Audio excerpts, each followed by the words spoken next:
All right, guys, here we are. This is the debut episode right here of Walking Buckets 360. There's a little story behind the name. I'm here with my man, coach, legend. I mean, the list goes on. Demal Langford, thank you for coming through tonight. Yes, sir. This is going to be our monster, bro. I mean, you're the basketball expert here. To have a little bit of knowledge myself, I think we're going to do well with this. Let's go. So, yes, sir. First, we want to shout out Emily's Interiors. That's my main guy, Joe Cupsis. That's my main sponsor right now. Check it out. Out in Shrewsbury. I mean, I know shit about remodeling or anything like that, but he wins awards and great dude, does great work. Check him out. Also, Flats Landscaping from the jump. They've been with us. Rivera Promotions, everybody. Let's get down to it here. Let's get right to it. South High Colonels, baby. Congratulations. Miss O'Gara went bananas tonight. Salute to Grace. 1,000 points. Congratulations. Congratulations to Diego for, that list is real deep right now for what he's done for that program. 4-1 tonight with a win over the North High Polar Bears, and here we go. Let's make it real interesting. So you're a South High Colonel, correct? Yes. All right. So let's let the fans and the viewers let's let them know a little bit behind the scenes. So you graduated from South. I'm a North High Polar Bear. I graduated from North, right? So the crazy part about this whole first podcast that we're starting up strictly about basketball on a high school level, on a college level, on an NBA level is tonight North and South battled across the board tonight, right? So they did. Like how crazy, how ironic is that? We didn't even plan it like this. It just happened like this, right? It definitely was not planned. It was not in the blueprint. It did happen tonight. Right. So that's phenomenal in itself. But like I said, I am a little biased, obviously, because you see me representing, right? You see me representing. I'm North down. I just got done coaching. I just got done coaching, so I'm not doing this just to do this. Like I was wearing this actually. So Coach Langford, you got the boys at JV level right now at North High. Yes, I got the boys JV, and I'm also the assistant of the varsity squad. So long story short, I'm a little bit biased, but Diego's my guy, number one, right? Danielle's my cousin who coached the opposite team, and they played against each other. So now I got love for both sides, and I love the young ladies and how they ball. And I will say this, Danielle has her team fighting, and they're going to continue fighting because that's what she does. Diego has a squad, and they've been together for a long time, and I just want to salute him and the girls for putting in all the time and the work and to be good and play at this level. And I hope that they, for the city of Worcester, just go on a tear. So go ahead, back to what you were saying about Grace, and salute to Grace too, and all the young girls over there, all the young ladies over there, and salute to Danielle and all the young ladies at North. But back to Grace. This topic here is about Grace and her 1,000 points. There's so much, though. There's so much. And what was awesome tonight to see, I posted videos tonight. Guys, go check them out on the Shamrock YouTube channel. Amazing. What I got tonight was amazing. Those girls were so happy as a team. And when you watch them, I watched them at Wachusett. They took it. The one loss they have was a tough loss, and that was really when those girls. I mean, that's when they showed their character. They came back at the end of that game. They fell short, but they were so happy as a team. And I'll connect it to when Angelo broke the yardage record this year. Angelo Rose, who was also at the game tonight. They came together and they were so happy as a team. And that's what it's all about. Like they were, it looked like the team was happier than not. I mean, everybody was Yeah, excited. You know what I'm no, I saying? get it. No, It, I get it. but But that, that's a big part of it, and people overlook stuff like that where if the team is more happy for the individual with their accolades, then that shows the chemistry of the team. And that's going to go further than anything else. You know, obviously the 1,000 points is a huge deal for her. And the team knowing that it's a huge deal for her and celebrating her, it just makes it the chemistry so much better. And the loss that they took, I didn't end up seeing the loss, but the loss that they took, I will say this about a loss with a team like this. I think it's good to get a loss like that earlier in the season and get it out the way, and you know, yep, humble you a little bit and make you a little yep. bit more hungry in the future, and know that it's possible that you can lose. You don't want to go undefeated and then go into the playoffs undefeated and your heads get a little big. I've been there, done that, right? So I think everything is lining up perfect for them, and like I said, man, I salute them. I'm supporting this. It's still Worcester, even though we're rivals. And look at me and you, we're rivals, but this is a 100%, this is man. a I look at. well, no, we're rivals for school wise, like you know what I mean. But Oh look yeah, at us, we're coming together for the sake of Worcester and for the sake of doing something bigger. 100%. Yeah, so I sent salute to two. them. I sent two messages after the game. One to Diego, congrats. Second was to Danielle, because I know I went to elementary school with Danielle. We came up together. That's We right. want to do some things. That's right. She's always been a big advocate for what she is Worcester right now. She's director of the Yes. Friendly House. I mean, Yeah. she's got. Salute. I mean, she's Salute got to something Danielle. going. And it was to watch her frustrated tonight, you know, and the way she handled it, and the way she Yeah. handled still, you know, Right. coaching those girls. So, you know, it is what it is. Danielle, keep your head up. That's all I said. And it is Worcester. You know what I mean? I'd love for North High to get, you know, something. Let's breathe some life into it, man. You know what I mean? Right. That's what we want. Rivalries. We don't want one-sided nothing, man. We want A games. That's what it's all about. So, but congrats to Grace. She went on a bananas run tonight, dude. I told you, 12 points in like a minute and 20 seconds, I think it was. Jeez. She was draining threes, like pop threes, man. I know how she gets down. She unreal. I mean, she's a phenomenal athlete. To see the way she moves as a point guard, Yes. I mean, bananas. And she's a phenomenal teammate, man. She's totally humble, totally unselfish. I mean, and that's props to Diego right there, because that's what he teaches, man. But that and she's been with him for who knows how long with the all the way up, program. man. Yeah, so I mean, yeah, so props to Diego, man. He's doing a great job over there, man. And he got them believing and their confidence all the way up, and that's what it takes. That's part of it, man. You gotta have them believing in you, and vice versa as a coach. You know what I mean? Gain their trust and put them. They've been through the mud together, so now I just think this is all lining up like all too well for them, and I just wish the best for them, man. I make a run, make a big run. Hey, go for it all. Go for the states, man. That's what it's all about. I'll tell you too, Diego. He when you think of you know, a real good coach, you think of like a father figure, and he's almost like a father figure on that court when he's coaching. We got big blogs coming, so I don't want to wait. I don't want to give up too much. But hey, let's do it. Let's do it. Love it. I will say this. I'm happy to see the actual ballers from the era that we grew up in being involved with coaching up the young kids. It's awesome. Because all too many times there's, and I don't want to say that you have to be a coach or a player. You have to be a player to be a good coach, because I don't think that's necessarily true. There's some coaches that didn't play that are decent coaches or great coaches even. But I just think it definitely helps to know and have been through things and the experience of things.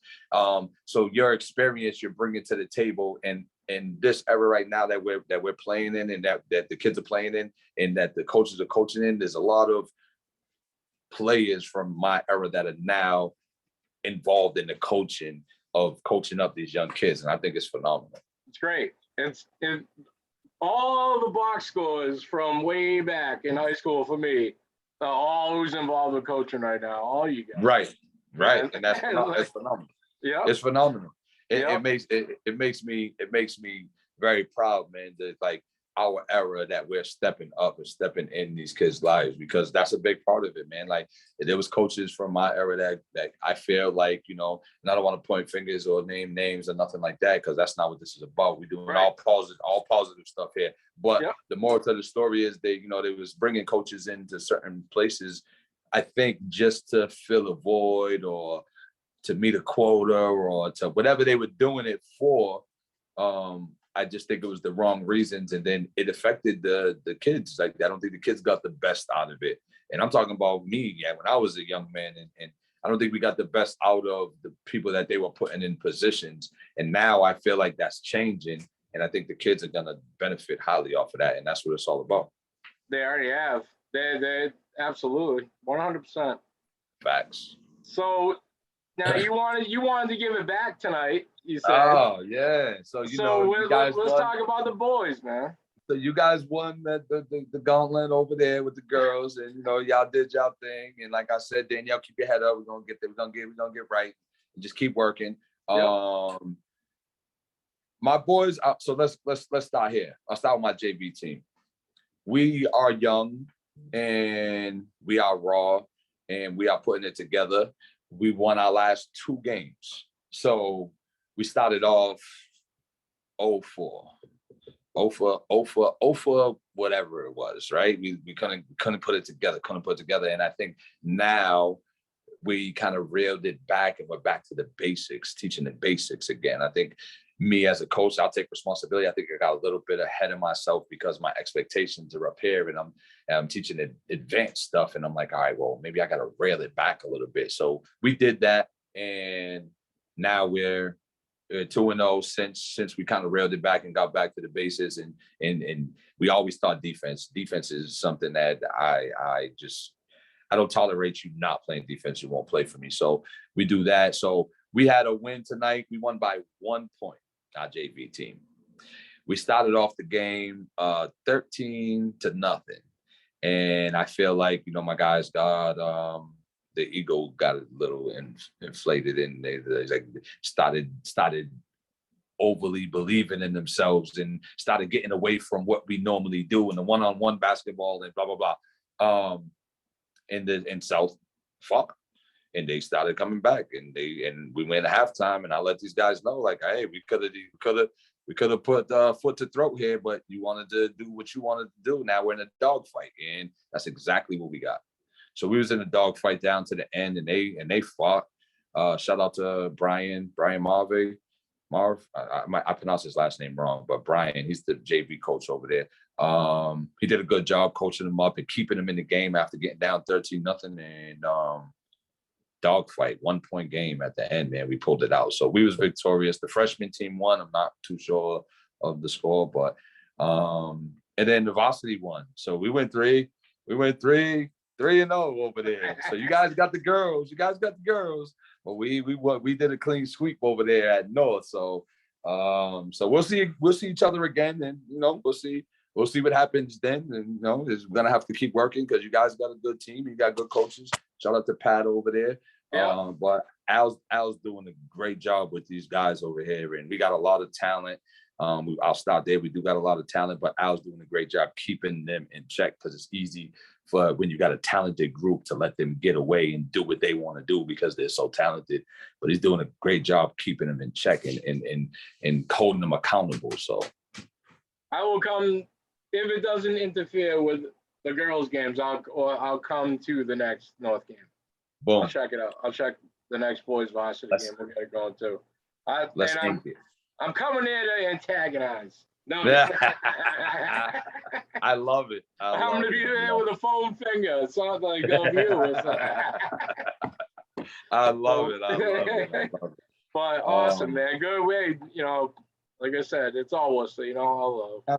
Absolutely. Anything else? Who else? What other teams in Worcester are making some noise right now? Because I'm so kind of locked into my own thing. Like you said, I'm coaching. Like, people know I'm coaching. I'm over here at North. I'm so kind of locked into my own thing, and then I'm trying to figure out who else right now is making any noise in the city, girls or boys.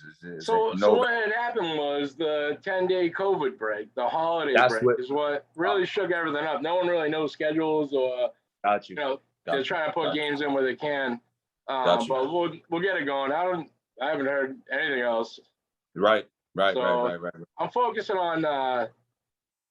I'm shout out to Danny Ortiz too. I know he was going to be following Diego and the girls this year to put Okay. like a documentary kind of thing together, you know. Oh, perfect. That's good. Which That's is good. awesome. The first day that we were at St. Paul's, Yep. he's got a drone flying around doing, you know, the kid's nasty. His work Good. is unreal.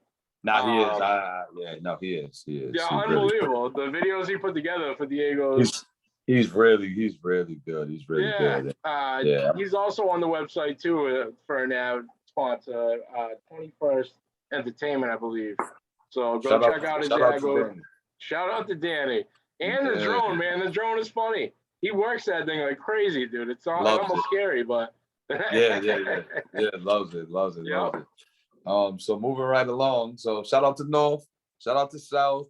Let's go. Keep going. Hey, you're winning. It's a Worcester thing, man. You know, we rivals, but at the end of the day, it's all Worcester, man. And that's where a lot of people get it confused, man. Like, yeah, when we're on that court, yeah, we go to war. That's it. We're gonna go to war, and whoever wins, cool. But when that buzzer sounds and it ends, it's like, yo, good game, good luck going forward. If we was both in the districts and we're not playing each other, we're rooting for each other. You know what I mean? So no doubt. It's kind of what it is. No That's doubt. what it always been too. So moving right along. So we're gonna go like this for the viewers. We're gonna go high school, college, and then NBA. I see you rocking your Celtics, guy. So we got to talk about them. We'll say it's coming. We'll say we got one college subject. Yes. And you know what it is, man. So tell me what's going on. What's the trip been like this year? Right. With the boys. All right. So to cut right to the chase, we are. I want to say this. We are kind of rebuilding. We got a new coach this year. We got some new players that came in, some transfers, a JUCO player.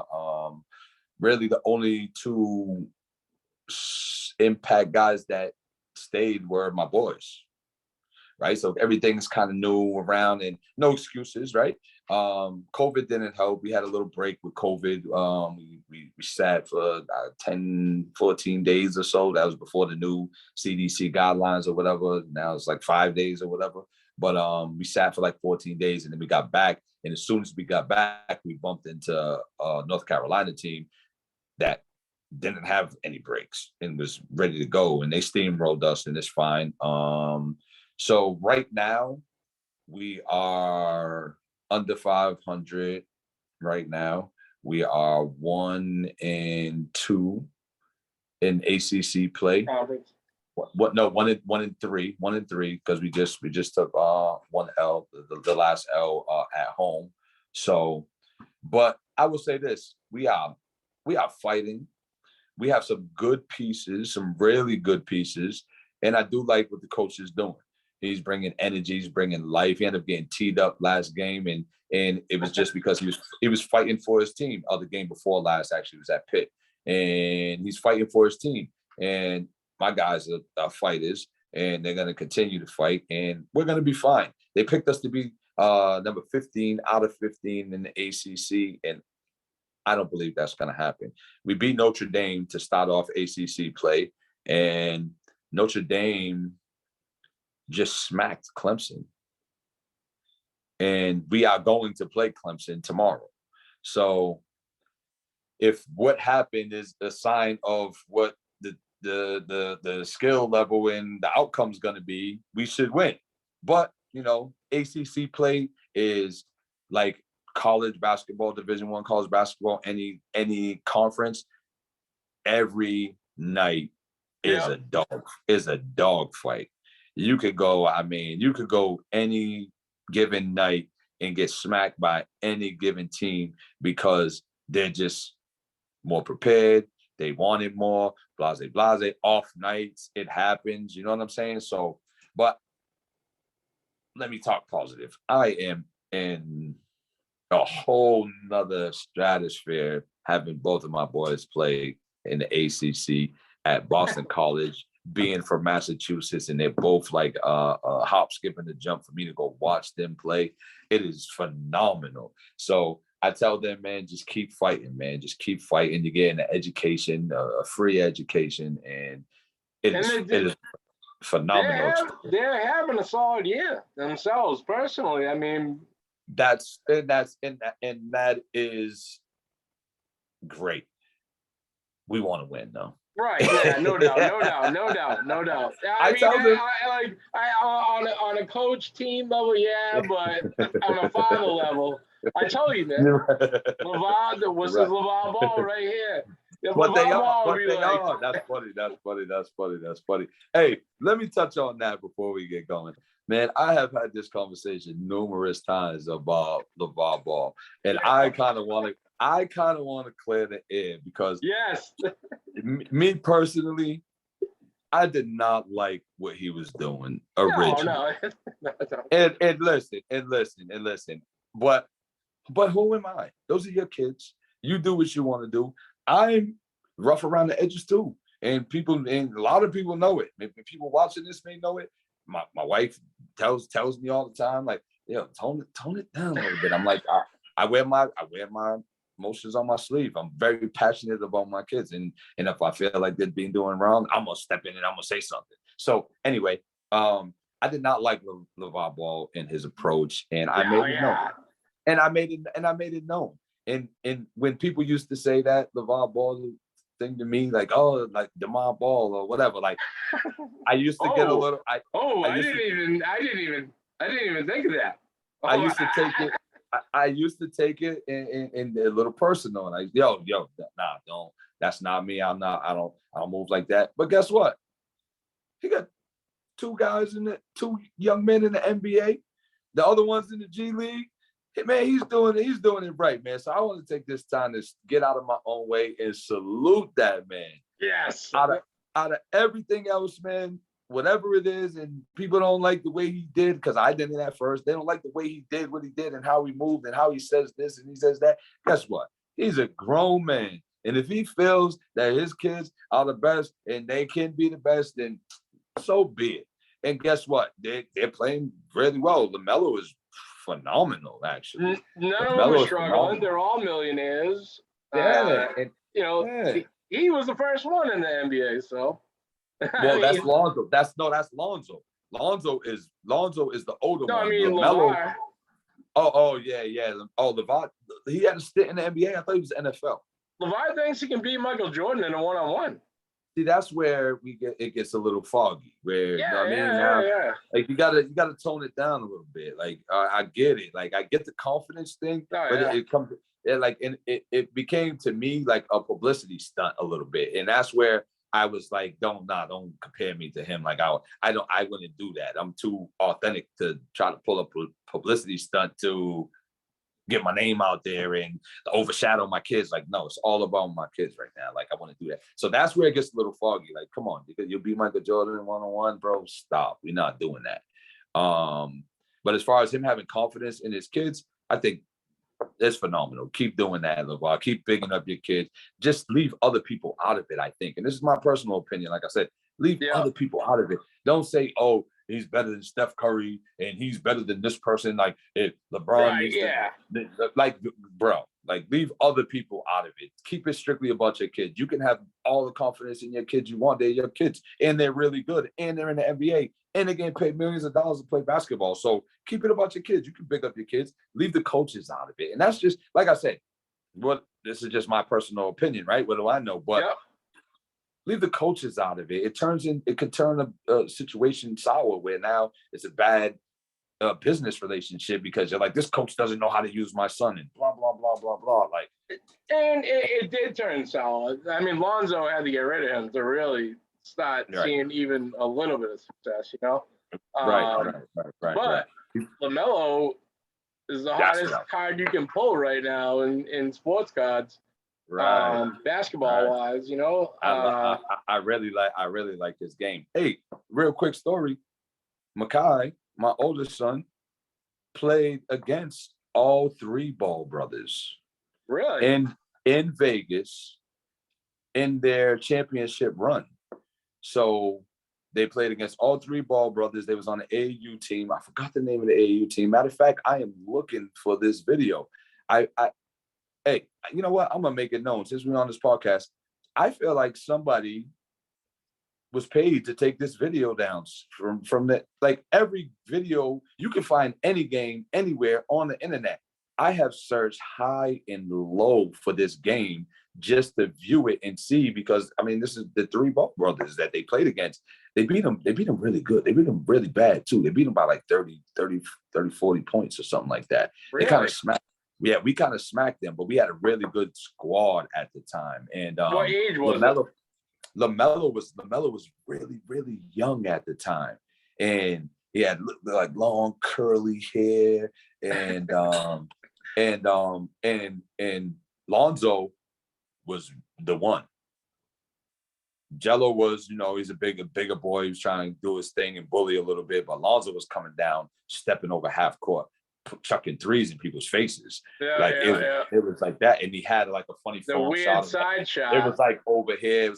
But it was money. So and LaMelo played really good too. Like, for a young kid, you could tell he was younger. He was thin, real thin, small. Like, he was a young kid at the time. He was playing up, and he did his thing too. He got buckets, a couple here and there. And I'm like, that kid got potential for being young and playing up. But we kind of smacked them. And then we played against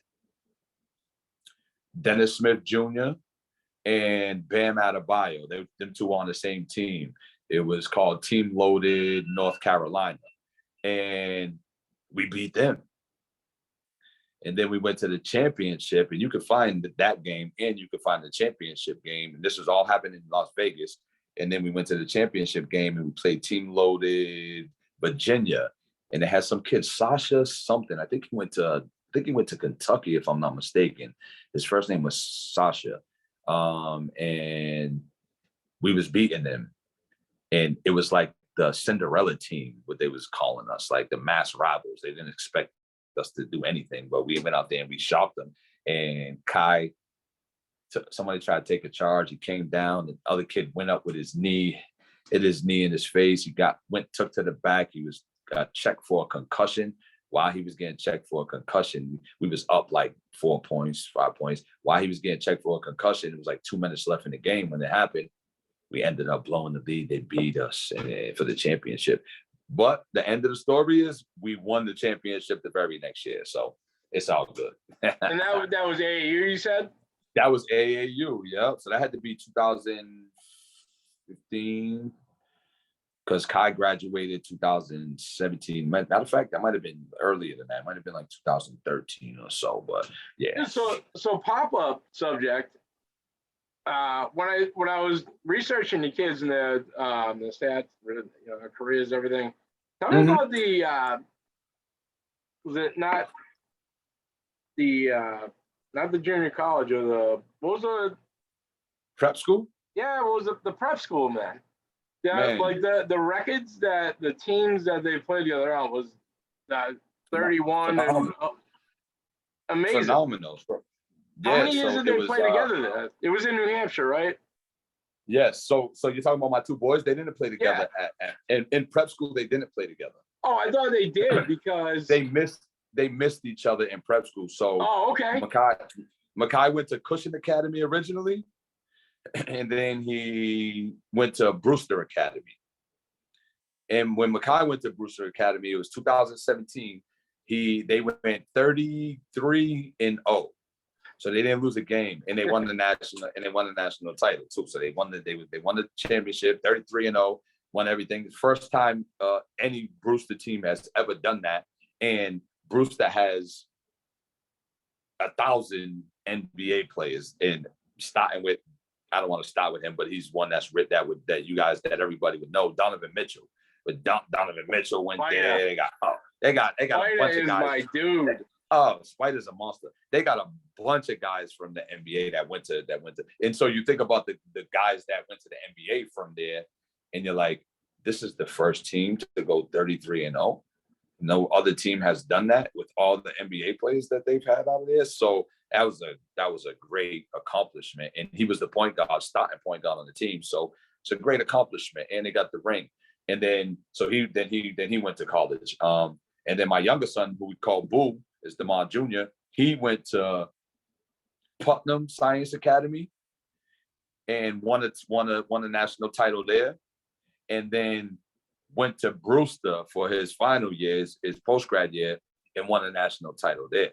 So the younger one has 2 national titles. The older one has 1, but it's 33-0. So he always stands on that. He's like, yeah, you got 2.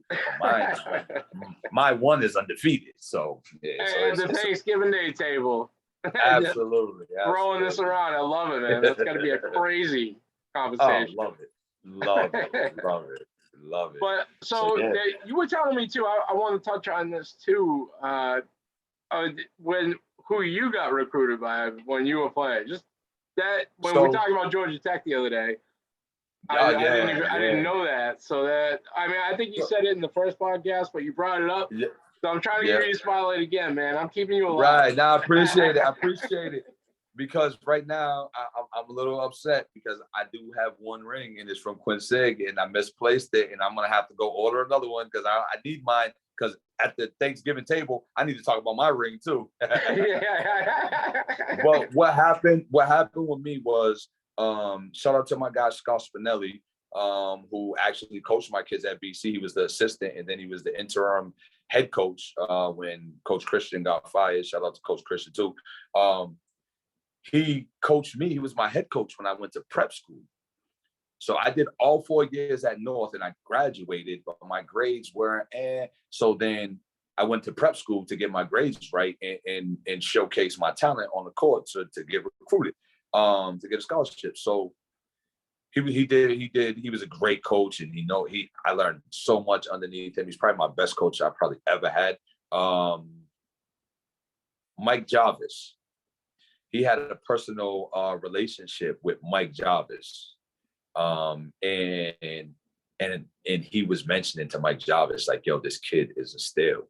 Like, if you get this kid, he's under the radar. But if you get this kid and you coach him up, he's a defender." I was like all defense. I was a defender. I would get steals. I get tip passes, blocks, and then I was out on a fast break and I was dunking on your head, and that was more or less my game. That was more or less my game. I didn't really have a jump shot back then. I have one now, and a little too late. But that was more or less my game. So Mike Jarvis was recruiting me. So Mike Jarvis was one of the guys that was heavily recruiting me.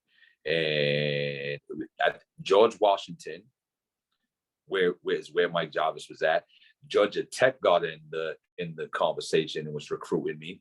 And then Mike Jarvis went from George Washington to St. John's.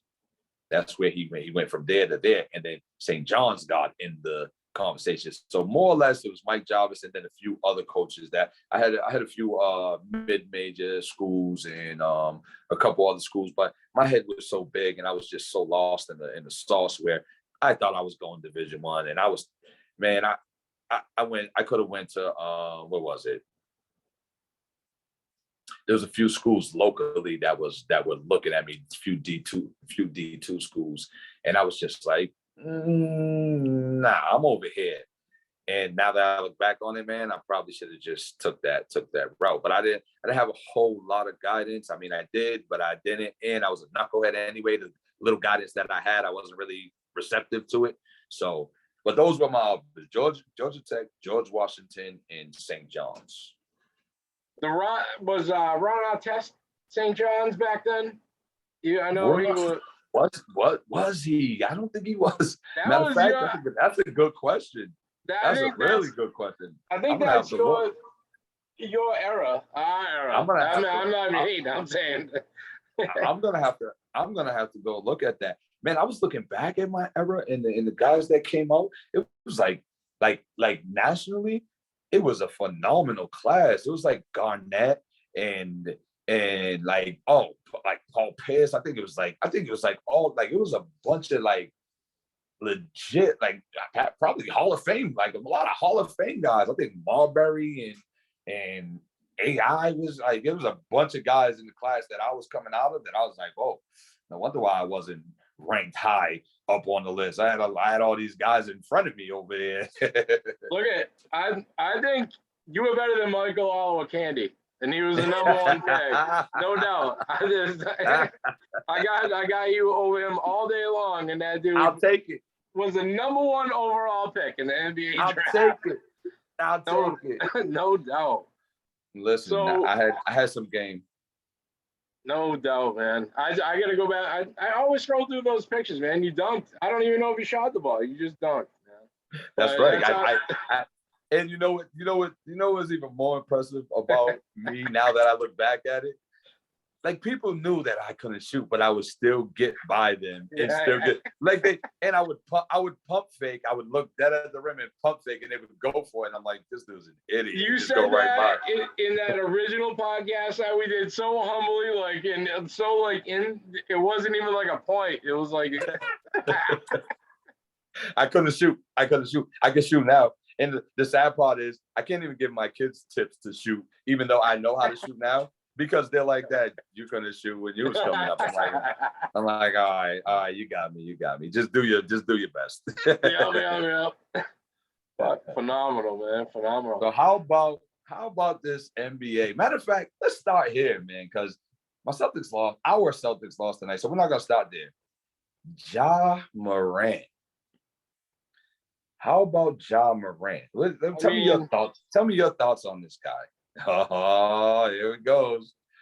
Look at this. That's a story. Is that right him there. and Zion? That's him and Zion. That's him and Zion right there, right? Oh, that's phenomenal. Ja Morant, I'm gonna stand behind it right now, man. Yep. Let's hear it. I said this way early, and I still don't know if I'm wrong yet. I'm waiting to post "Told You So" status. I called out Steph Curry way back as one of top 5 best ever, because you can't put him as number one, right? No. That argument still ain't over, but that's one of the more ridiculous things that I put out there, right? Well, Ja Morant, it's almost officially sealed, but I get what you're saying. Ja Morant is gonna be something like that special. Like wow. The heart, man. The heart behind this kid. So let me play devil's advocate, because they are comparing him a lot right now to D Rose when he first came into the league. When he first. So let's give me 1 second with this, and then I want to hear you out. So a lot of people, and not everybody, but a lot of people are comparing him to D Rose when he first came in the league. Now, don't forget, D Rose came into the league and got MVP of the league. So it wasn't like he was, you know what I'm saying? Now we know D Rose. Yeah, D Rose is phenomenal. So he doesn't have the same game as D Rose, but he has a smaller frame and he jumps through the roof. My question is, how long? No. My question is now that's where the transition is going to happen, and he can already shoot. So if you think about MJ, my GOAT, he came into the league and he was high flying and dunking on people, and it was amazing. I was like, oh my goodness. My go-to, dude. And then years pass by, and then he gets a little older, and now this man doesn't miss jump shots now. So that's where the transition, that's where it's going to differentiate you being really, really, really good or great. If you can transition from a high flyer like that to, okay, now getting a little older, I'm not going to be high flying the rest of my life. It just doesn't, like, Father Time wins every time with that. So now you got to transition to that jump shot, that fade away, that craftiness, and just being able to get your shot off. He has all of that already. So he does have an edge up on a lot of people in that sense, but the high flying thing makes him phenomenal. How long do you think, I mean, he's young though. So, but how long do you think that holds up is my question. Like, do you think that high flying act and how and I don't and I because I'm saying this because I'm building up knees, right here. I'm building up. knees Get your because skating. because the knees are tricky. And when you are that high and playing above the rim like that, did you see the block that he had? He blocked it. His head was near the rim. His elbow was hitting the backboard. It's just That's what I and he's put not as our promo. And that's what I put on our thing. That block, that has to be the best block ever. I'm gonna second that. I But have. like I said, I don't wish this on anybody, but how long can his knees take that for years? So even better, how do we even transition to the Zion argument? The part of the conversation. How does That's I mean, that's Ja is not big at all. You know what I mean? that's what I'm saying. That's what I'm saying. He looks like he's wearing a cape every time he jumps, man. It's like It's I think him not being big is is a plus to the fact of how high he jumps because he's not that heavy and he got springs in his feet. And when he bam, it's like I'm not really lifting a whole lot of weight, so it's like I'm just elevating until I decide to come back down. he And does it feels not care. Like no, and he has, and I love that about him. Let's touch on something positive. I played devil's advocate with the injury, and I want you to respond to that. You're skipping over that if you think that how long can he no. hold up and stay healthy playing the way he's playing. But he has the heart of a lion, man, huh?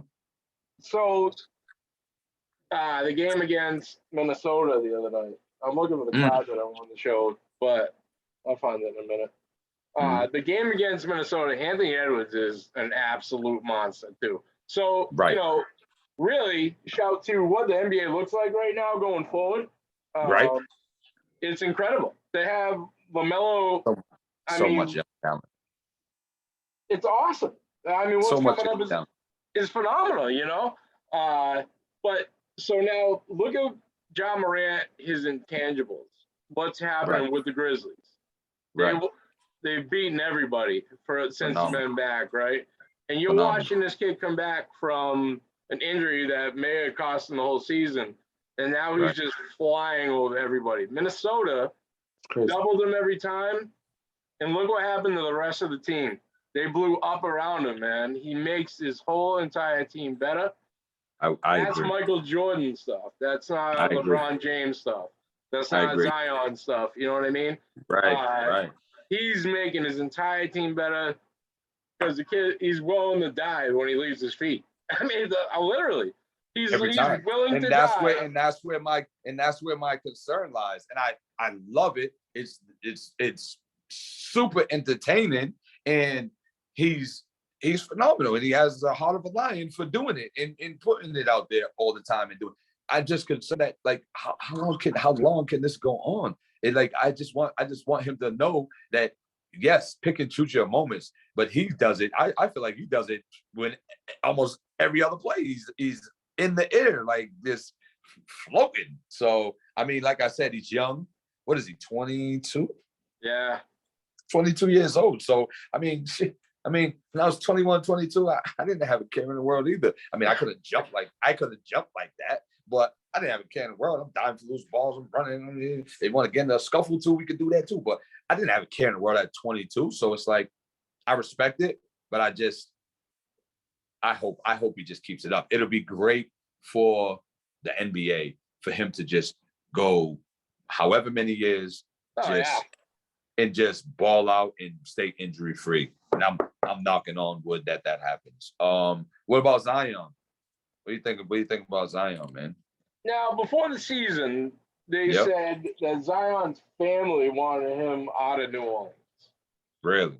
So it's almost like, are they doing this on purpose? I mean, it looks like he's gained weight. Nobody really knows. I know. People live by the meme these days, but nobody really knows what's going on. His foot's jammed up, but Photoshop can put 40 pounds on anybody at this point. No doubt, man. No doubt. Yeah. So they compare him. The comparison right now is the Durant Odin to Josh Zion draft. That's a tough hit. Yeah. That's a tough hit. So, oh, real quick, I'm gonna backtrack. That's my rewind. That was phenomenal. I'm not gonna lie. Like that? You like that? That was good. That was good. That was good. That was good. I'm gonna have to beatbox for you one day. I'm gonna use that. Nah, yeah. Makai, my oldest, played against Zion also. Really? Played against Zion also in Vegas. It was one of those years. He's been out there a couple years. So that and they played against Zion. And this is when he was like a YouTube phenom. And you would just see him just jump and just like, what the, like, yo, that kid is huge and he jumps like that. And it's like, who can stop that? And when we played against him, I'm like, oh boy, here we go. It's going to be a friggin' dunk fest and he's going to embarrass everybody. And he didn't have a good game against us. He didn't have a good game and we beat them. So, yeah, and these are all true stories. I don't have no reason to lie, and I never would, especially here on the podcast. You can go look it up on YouTube if you want to. Hey, we've already chosen not to call anyone out. Right. So back to the NBA. I feel like Zion has a lot of potential. I'm gonna be honest. When he was sat for the first however many games, year prior to COVID, I was like, oh man, don't tell me. Oh, okay. My house. I like it. I was talking and looking and I'm thinking, and I didn't see it at first. I was like, man, this guy, I don't know. I hope he can, because you're not just dunking on everybody in the NBA. Like the NBA is a different thing. Like in college and high school, you can get away with that. You know what I'm saying? In college, it's tough to do too, but he was doing it in college. So big ups to him. But I'm like, you're not just coming down the middle and dunking on everybody in the NBA. So, and I didn't really know if he could shoot or not, but I will say I was very impressed with his jump shot when he came back. So yes. I think Zion does have a potential because he can shoot the ball too. So he doesn't have to always depend on, the bounce, just like Ja. And the injuries, you got to be careful. So if you can shoot and you can do other things well, then you can save your knees and you can have a long career. Now, if you want to dunk on somebody every now and again, go ahead. But you can't do it every single time down the court. It's just not realistic. I think that's what Ja's picking up this year is you got to do other things. You said it best right there, man. And learn it now and get it done and practice it now while you can, especially while your other teammates are playing well and they don't need you to do that stuff. Get it perfected now, so then down the line you have confidence to pull that jump shot when the game's on the line, because he's the guy. And when the game's on the line, we got to go to you. And guess what? When the game's on the line, bro, sag in the middle because he's coming to the paint and he wants to dunk on everybody. And I got a 7-footer. I'm just going to sit over here and make sure that when he comes, I step into the lane. You're going to be able to adjust and float it over a 7-footer or pull up jump shot or whatever you're going to do. But you're not always going to come down the middle and dunk on everybody. So the Grizzlies are a problem this year. Right.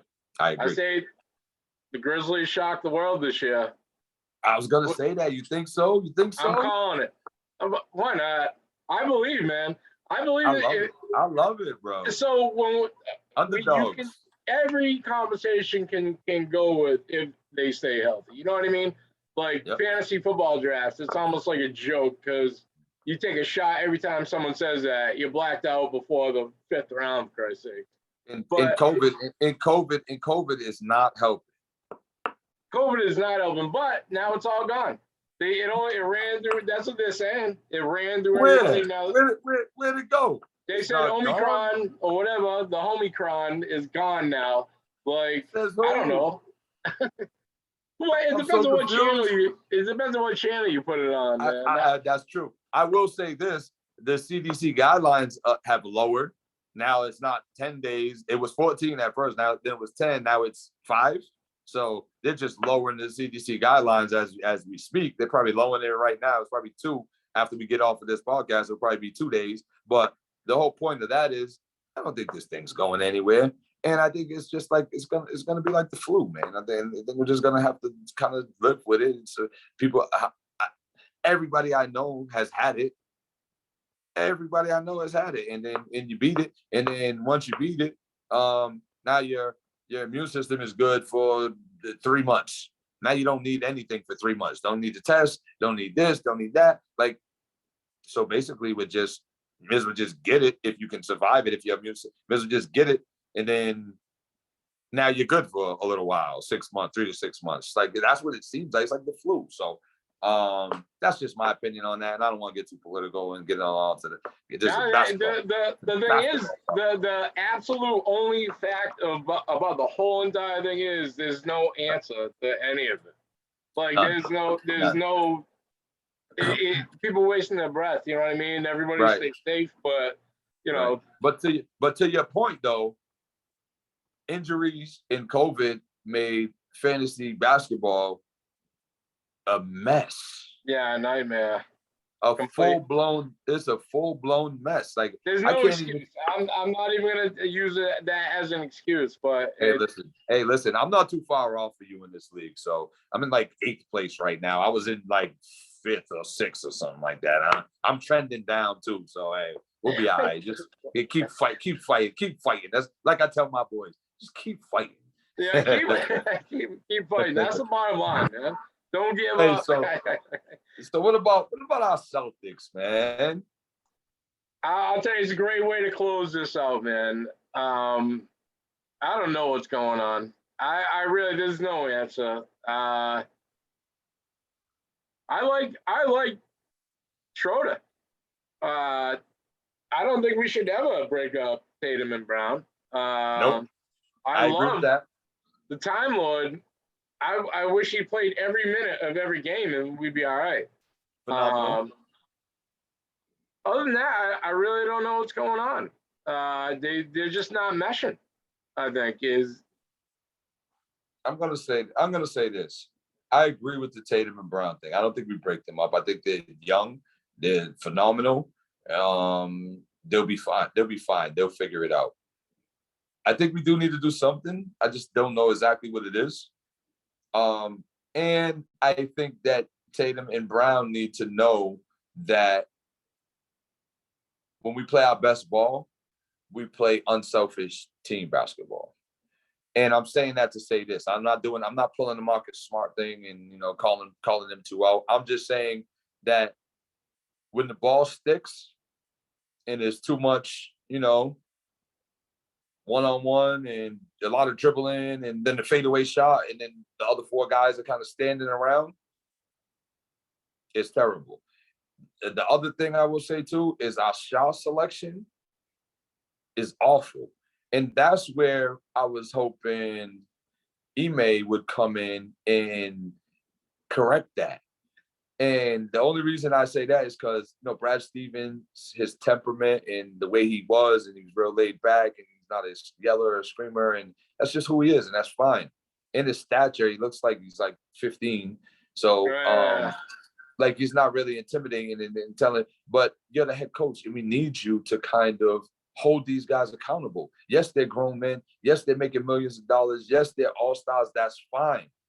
But that doesn't mean you can just come down and chuck up a bad shot at the wrong time and not be held accountable. And I think that's the problem. I love Marcus Smart. He takes bad shots a lot of them. And at bad times. But guess what? Marcus Smart does a lot of other things that are really, really good too, though. So it's hard to hold him super accountable on that end, which I can't hold him super accountable. But the head coach, you should hold him accountable. Like, yeah, that was a great job diving for that loose ball and blah, blah, blah. But why did you shoot that shot? All right, come grab a seat over here and think about it. I'll get you back in a little bit. And that it should be that. You should be able to hold them accountable. Otherwise, the NBA is trending down. And college ball is trending up because that's what they do in college ball. Hold these guys accountable. Bad shot, bad play, come sit down. And think about it. Okay, I'm going to put you back out there. But, bro, don't do it again.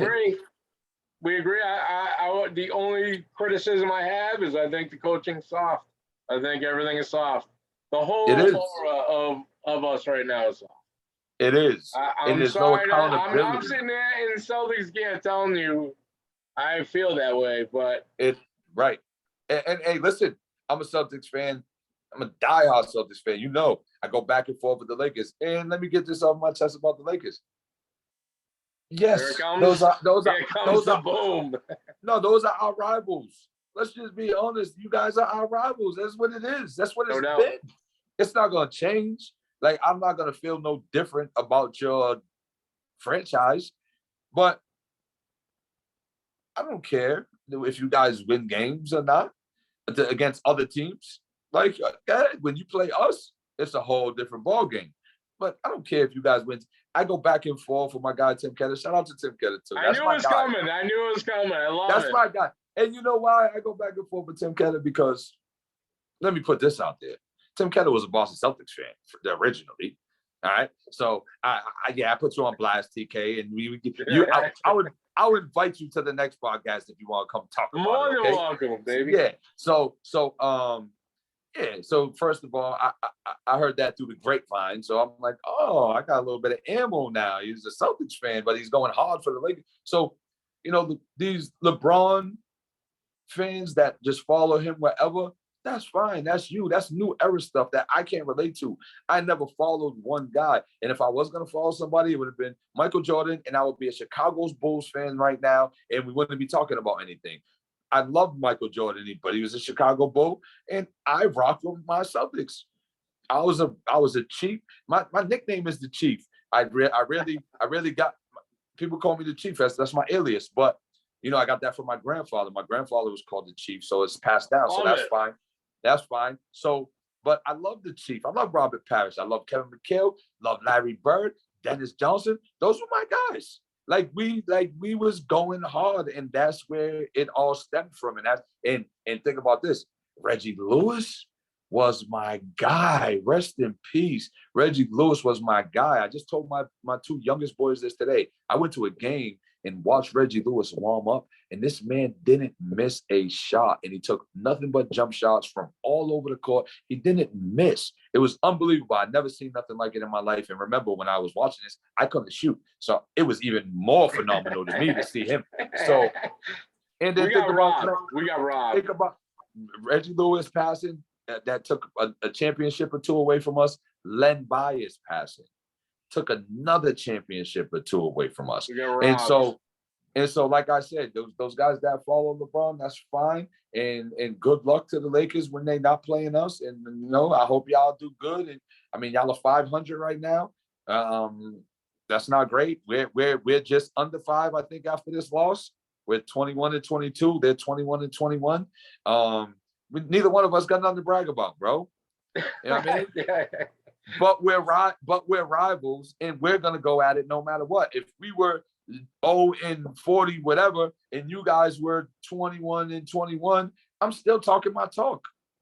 They have 3 MVPs on their team, and that's where the problem lies. Great point, bro. You guys have a super team. The Lakers have a super team. There's no way you guys should be 21-21. Yes, we got young superstars, but we don't have a super team. So I just think we'll put it together. I don't know what the Lakers are going to do. And honestly, I don't really care. But I think we can put it together. I think we have to have a reality check. And I think we need to sit each other down and have a real conversation with each other and see what's working and what's not working. Or we got to start letting guys go. We need Tommy Heinsohn to come back through that door somehow. And we might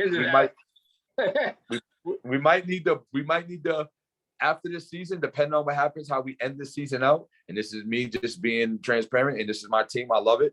We might need to blow it up, but not Tatum, not Brown, not Robert Williams, not Smart.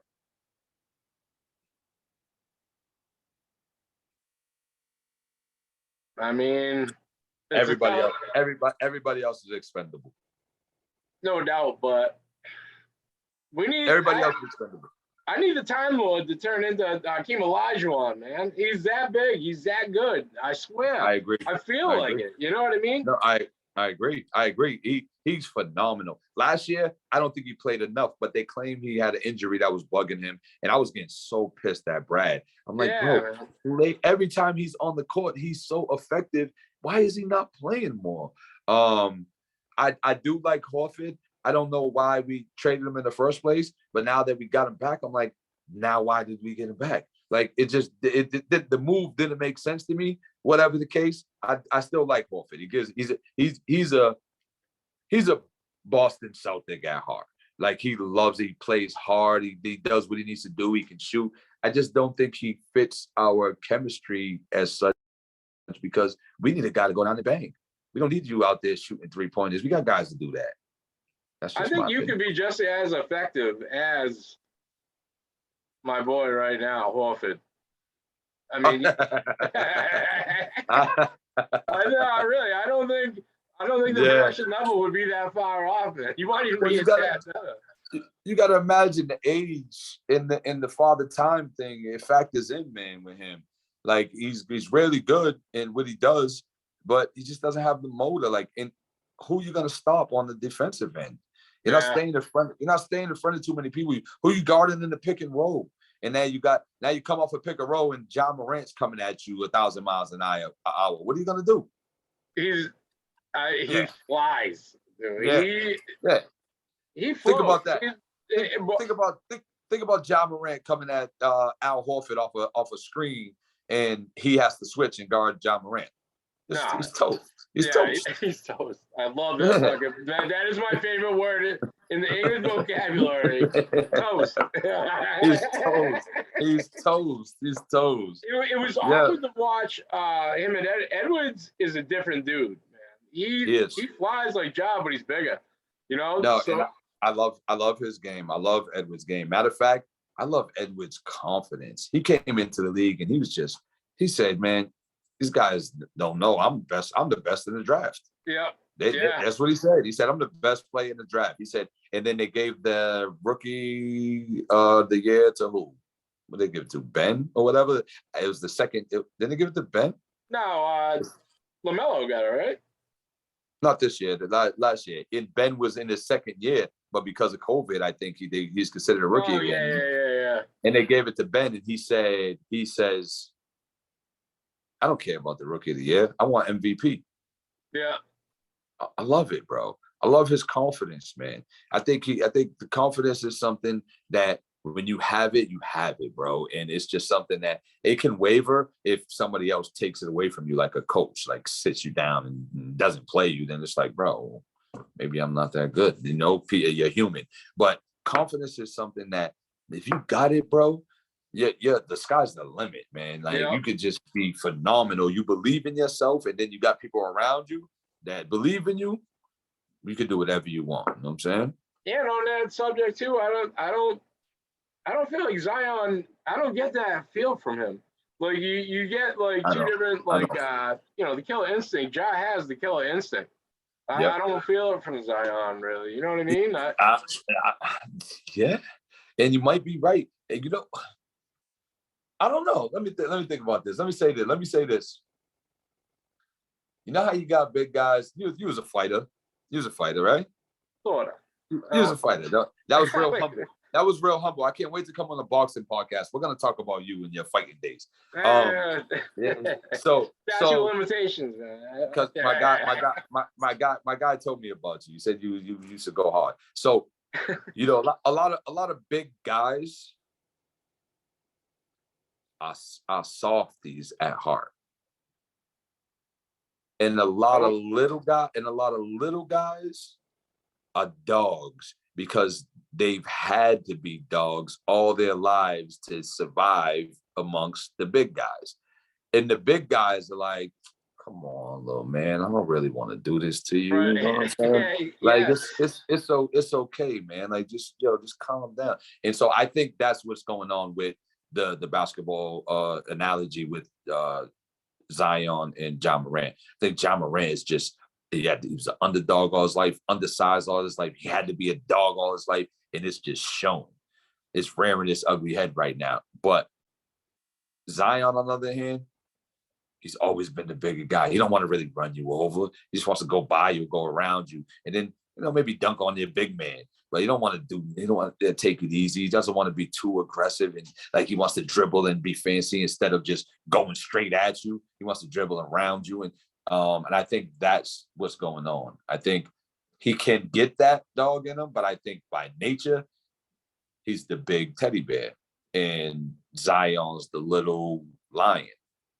A million headlines, a million stories I've read about Zion. Not one word mentioned of wanting to win or wanting a championship or anything. You read, you talk to, look at anything that John Morant puts out there. It's about winning, making his team better, winning a championship, wanting to kill people, wanting to dunk on people. I mean, 7. I don't care if you're 7'7". I'm coming at you. Doesn't matter all day long. It doesn't matter. Redraft. I take John Morant number 1 all day. Obviously, it's the easy pick today. But I want Zion to come back, man. But me too. I don't want I need a little more fire. I need a little more fire. I'm curious to see because after you take so much time off, it's different. You know what I mean? You come back, your body's different, you're moving different. You're a little hesitant, especially from an injury. It's like, I don't want to cut that hard that way just in case, you know what I mean? And it could turn into a mental thing. And just who knows? I'm hoping the best for him though, and we'll see. But phenomenal topics. Who else? We got anybody else? Who's your pick to win it? You said Memphis? I'm going with it. Here, I'll stamp it right now. Memphis shocks the world this year. I'm trying to think. You know what I really like right now? Because they're healthy and they're rolling. And I think when they get this one last player back, I mean, obviously this is an easy pick, but Golden State, man. With Clay back, and when they get the kid Wiseman back, I think Wiseman was so good last year, and I think it was really overlooked because Steph wasn't there for a long part of the year, and then Clay wasn't there the whole entire year, and they did really well, and Wiseman was playing out of his mind, and so I'm like, I wonder how the chemistry. I don't know if the chemistry is going to work. The chemistry might not work, but if the chemistry works, with Wiseman back in the lineup and Clay back in the lineup and them guys playing how they normally play, if they have to switch it up for Wiseman and play slow and try to feed the post, then that could kill them. But if they could still play their pace and get up and down, and Wiseman get up and down with them and get some dunks in the fast breaks and kick the ball in the post and kick it back out for 3-pointers, Golden State is scary, bro. The quote of the week was Steph Curry said about Klay Thompson's return. He said, he took 19 shots in 12 minutes or something like that. That's stereotype Klay Thompson. I love it. He knows, it's awesome, man. Golden State, they did change basketball for a while, and I think it's kind of morphing a little bit back because the injuries and but when they're on, man, they don't lose. They're a scary team. That's a great pick. I would love to see, if it's possible, Western Conference, Memphis and Golden State. That'd be fire. That'd be crazy. All right, so we got two West Coast teams, and obviously we're biased, and I don't think neither one of us are gonna pick Boston. But let's end it with this: 2 East Coast teams. What East? Well, you're gonna pick one. I'm gonna pick one. Who would you pick out of the East? You have to pick Milwaukee. You don't have to, but I'll stop recording this thing before I say the Nets, man. Fuck the Nets, but how do you not? You know what I mean? Kevin Durant, he got credit for the gold medal itself, man. I mean, that's who I was thinking. And as much as that's what I was thinking. I do like obviously the Bucks are. The Bucks will probably be the number 1 pick. Brooklyn. Where's Brooklyn at? Yeah, but Brooklyn is if they can put it together and play all of their guys and not take games off and only play certain games and play together, I think they could be phenomenal. And I do like Philly, who we just lost to tonight. I'm sad to report it. Everybody knows it. You can go look it up. If you're a Celtics fan, you already know it. And Lakers fan, if you're a Laker fan and you're a LeBron sexual, you probably know it too, TK, because you're probably posting it on my Facebook. Another shot. I love it. You're probably posting on my Facebook as we're doing this podcast right now. But Philly is good. I think I don't know what's going to happen with Ben Simmons, but that would be a lift for them. As much as people clown Ben Simmons for not being able to shoot, he's 6'10" point guard. It's like you can't teach that, right? Nobody likes Ben Simmons. Nobody likes him. Now, not even Ben Simmons doesn't even like Ben Simmons. Would you take Ben Simmons on our Celtics? Never. Question of the night. Not for anybody. I'd rather have Dino Raja back. I'm not taking Ben Simmons anywhere. I'd rather have AC Earl walk through that door than Ben Simmons. And AC Earl is really AC Earl is ranked second to last, I think, as an NBA player all time. I'm not taking Ben Simmons. He's on the same level. I'm going to disagree. Wait, what part of that? There was a lot. I know. I'm going to disagree with the not taking Ben Simmons part, period. I think Ben Simmons is a piece that could help us. You know why? Because, first of all, you're a 6'10" point guard. You can't teach that. So you can bring the ball up the court, right? He's good around the bucket, getting to the hoop and doing all of that. He can't shoot to save his life. We know that. But we don't need him to shoot. We have shooters. What do we need him to do? Exactly. So if you have a 6'10" point guard with Tatum, so think about this. If we had, and I'm not saying that you got to do this because they would be asking for too much to make this happen. So this scenario is probably far-fetched and probably will never happen. But think about if we could make this happen however we want with a trade or a pick and a couple guys, like get rid of Langford and got my last name. I love the kid, but get rid of him. Get rid of Langford, get rid of Pritchard, get rid of maybe I like Grant Williams. I would probably want to keep Grant Williams, but get rid of Naismith, get rid of a bunch of guys. We got a bunch of pieces that we could just, get Horford. And let's go. Just shovel them guys over there in a pick or two and get Ben and get another guy or whatever over there. Now, if we could make that happen and keep Tatum, keep Brown, Smart can come off the bench and replace or Schroeder. You can get rid of Schroeder too. I don't care. Even though I like him, like you said. But Smart come off the bench and replace Ben Simmons. If you had Ben Simmons, Jason Tatum, Jaylen Brown, Grant Williams, I just threw him in there, and Robert Williams. I mean, I'm willing to try anything at this point, but think about the length. Think about the length on that court. Think about the length on that court in the girth, nobody would get a rebound against us. And it would be tough to score against us because as much as Ben Simmons sucks shooting the ball, he plays great defense. He's a great defender, and he can dribble the ball and handle the ball and make good passes to who? To Jaylen Brown, to Rob Williams, to friggin' Jason Tatum. Like, you got guys you can pass. Every pass he makes is an assist.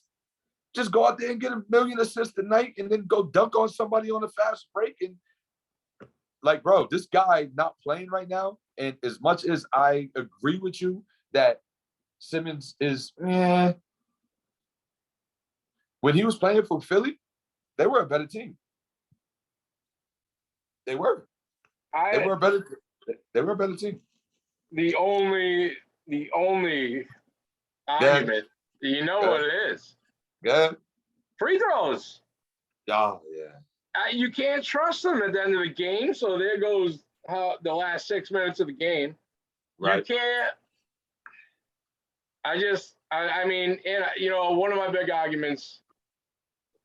I'm smashing myself with this, but I was arguing against Giannis in the championship because his free throw shoot was horrible. It was. He's picked it up though. He scored 50 points in the final game to win it. I mean, that killed the whole entire thing. But, nobody cares about his free throws now. And the argument over. You know what I mean? But Ben Simmons is a different animal. Got that championship. He hasn't proved that yet. So okay. So sorry to cut you off. So I'm gonna wrap it up here, but this is what it boils down to, though. So coaching. So think about this. If we're in the end of a game scenario, right, and it's our ball, and we're winning, and they're going to foul us, and we know that, and we got a good passing 6'10" point guard, where do you put him? He takes the friggin' ball out of bounds and passes, makes a good pass because he's 6'10", he can see over people. He passes to the guys who can make the free throws. You don't put him out there on the court to come get the ball, even though he's our point guard, but we need a good passer to make the pass inbounds. He's 6'10", he can see over people. It turns into coaching down at the end of the game. Like, don't put him in this position to fail. Like, there's guys that do stuff well all across the NBA, but those same guys, they all have weaknesses in other areas. It's the coach's job to put this guy in a position to win and not expose his weaknesses. So that's where it boils back to the coaches, man. And this is why we've railed this whole thing 360, this whole conversation. This is why I'm so happy that we have local coaches. Danielle, Alpadway played, Pat played, Diego played, I played with coaching. And I might have left people out. Sorry if I left you out. It's okay. We'll bring you up if you want to come on the podcast and come talk. We'll get you next time. But we got people that have played that are coaching, and you have to know that. You have to know that there's strengths. Everybody has a strength and everybody has a weakness. And it's your job as a coach to put these kids in a position to show their strengths and kind of hide their weaknesses. And if you're not doing that as the coach, then you're failing your kids as a coach. And it goes from the NBA level all the way down to the high school level and even AAU. And that's really what it's about, man. Like, I've had great coaches and they changed my way of thinking, how I approach the game.